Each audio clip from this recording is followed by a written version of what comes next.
Hey, so my grinder is stuck and it's not opening in any direction.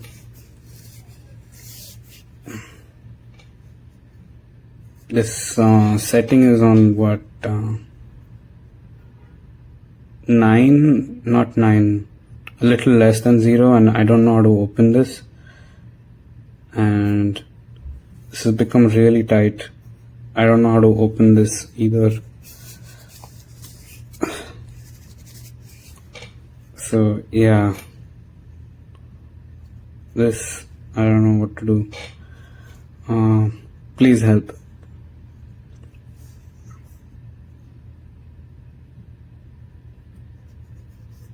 Thank you.